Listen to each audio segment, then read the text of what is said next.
Septièmement, il faut enlever les rides. Amen. Un conjoint doit enlever les rides de l'autre.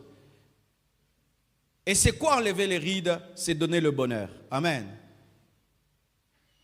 Si ta femme était très belle quand tu l'as épousée, à peine 2 ans de mariage, elle a perdu sa beauté sans prophétie. Tu es un mauvais mari.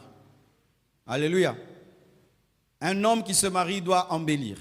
Une femme qui se marie doit embellir. Parce que tu l'as fait rire, tu lui donnes la joie, tu lui donnes le bonheur. Et c'est un honneur pour un homme de rendre une femme heureuse, de rendre un homme heureux pour une femme.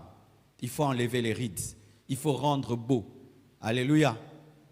Où tu dis vraiment, ah, heureusement, tu vois, ah, tu m'as rendu beau. Tu trouves une femme qui avait une beauté cachée et tu la révèles. Amen.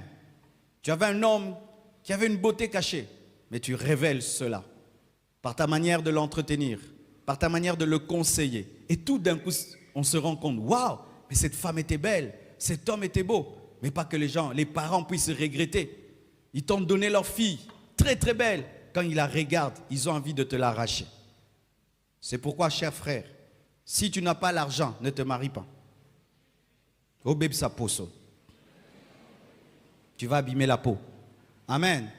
Le mariage sans argent rend poète. Cherchez d'abord le travail avant de vous marier. Dieu a donné à Adam le jardin avant de lui donner Ève. Aujourd'hui, les frères, au nom de la foi, sont en train de maltraiter les femmes. Est-ce que je peux un peu parler? Ma soeur, faites attention. Il y a des frères escrocs qui savent utiliser la foi et l'église pour se marier à des filles qui ne pouvaient pas épouser dans le monde. Toi, dans le monde, frère, tu pouvais t'approcher de cette fille-là. Tu pouvais t'approcher de cette famille-là. Maintenant, tu profites comme c'est l'église. Tu profites comme c'est l'église maintenant de sauter les coudées et d'aller prendre une fille d'une bonne famille pour l'amener dans un désert que Dieu n'a pas prévu. Ma soeur, toi qui es d'une bonne famille, un frère vient t'épouser. Frère, ma soeur, réfléchis bien. Parce que toi, tu n'es pas habitué à ne pas manger pendant 2 jours. Lui va t'amener à ça. Son estomac est habitué. Lui va te faire dormir par terre. Ses côtes sont habituées. Je parle à moi. Oh, tu veux épouser ma fille? Tu veux épouser ma fille? Je sais comment je l'ai éduquée. Quand elle boit du lait, elle dort dans la climatisation. Toi, tu vas l'amener dans la chaleur. Tu vas abîmer sa peau? J'ai dit, ma fille, tu n'as pas bien prié. Ça, quand on demande le pain, Dieu ne donne pas la pierre. Ça, c'est la pierre.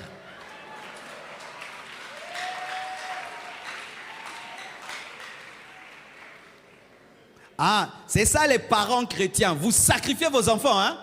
Vous sacrifiez vos enfants, chers parents chrétiens, parce que vous avez des fausses culpabilités. Vous parlez du mariage d'Isaac et de Rebecca. Lisez bien. Isaac avait des chameaux. Isaac a présenté les chameaux. Hein? Quand on a donné Rebecca à Isaac, on savait qu'elle n'allait pas souffrir. Je ne peux pas te donner ma fille pour qu'elle souffre. Jamais. Même si je suis prédicateur de la foi. Jamais. Jamais. Oh, ma fille, je te la donne. Je ne suis pas sûr qu'elle va manger. Frère, jamais. Jamais. Je ne suis pas sûr que tu vas payer la maison. Moi, je vais te donner ma fille. Quand elle va tomber malade, vous allez venir chez moi, que je paye les soins médicaux. Ou tu épouses ma fille, moi, je dois te trouver le travail. Et je dois vous héberger. Vraiment, mes soeurs. Quelqu'un t'épouse, il est hébergé chez vous. Un aventurier de frère. Vraiment, tu n'as pas honte, hein, frère?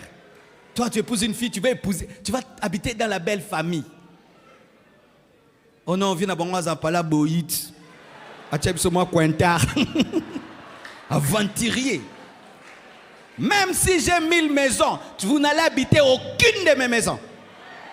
Tu dois prendre la responsabilité. Ah, je te dis la vérité, hein? Vous êtes en train de détruire la vie de vos enfants. Tu regardes vraiment en français. Regarde cette fille de riche, elle souffre au nom de Jésus. Ah oui, hein? Ah oui, frère. Ce n'est pas bien ce que vous faites, hein? Vous utilisez l'humilité des sœurs pour les amener dans des souffrances. Si tu es kamikaze, épouse une kamikaze aussi, qui a déjà l'estomac des kamikazes et les côtes des kamikazes, et sa famille va comprendre parce que déjà ils vivent en kamikaze. Et comme ça, vous montez ensemble hein, jusqu'à devenir grand. Je vous dis la vérité, je suis très sérieux quand je dis ça. Les païens l'ont compris. Hein. Les païens ont compris ça. Parce que toi, tu es à l'aise. Toi, tu es à l'aise, mon frère. Toi, tu vis dans la souffrance.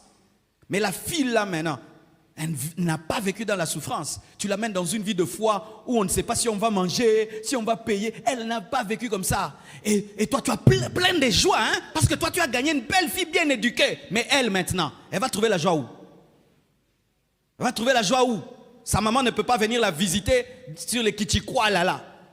Ses amis ne peuvent pas, vont se moquer d'elle. Mais toi, tu es heureux parce que tu as épousé une fille de bonne famille. Qui a gagné?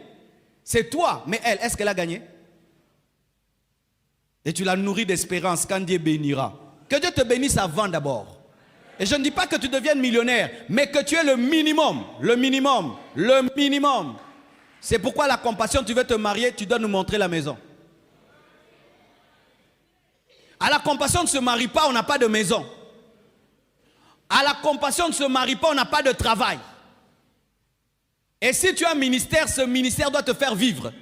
Parce que celui qui prêche l'évangile vit de l'évangile. Mais si ton évangile ne te fait pas vivre, hein, attends que le ministère monte. Ah oui, hein? Tu as l'intercession de la compassion, Dieu t'élèvera, tu te maries. Tu fais que quoi? Tu intercèdes. Et Dieu t'utilisera.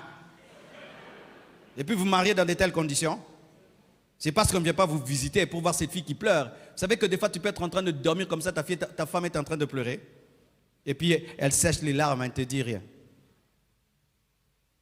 Chers parents, ce n'est pas parce que tu es chrétien que tu vas livrer tes enfants. Non, non, non, non, non.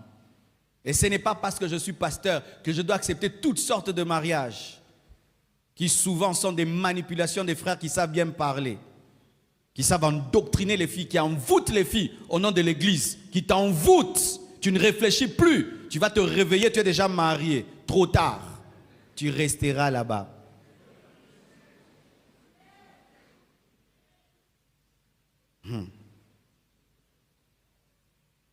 Amen.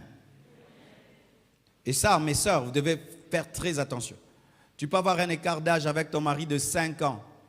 Mais si elle a la souffrance, tu vas paraître être sa grande sœur. Hein? Et si vous avez le même âge, vraiment tu seras sa mémé.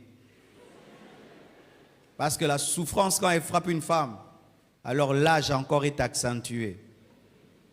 Mais si c'est un frère résistant, il a déjà souffert, lui, il restera jeune. Il est habitué à la manne du désert. Il a le corps du désert.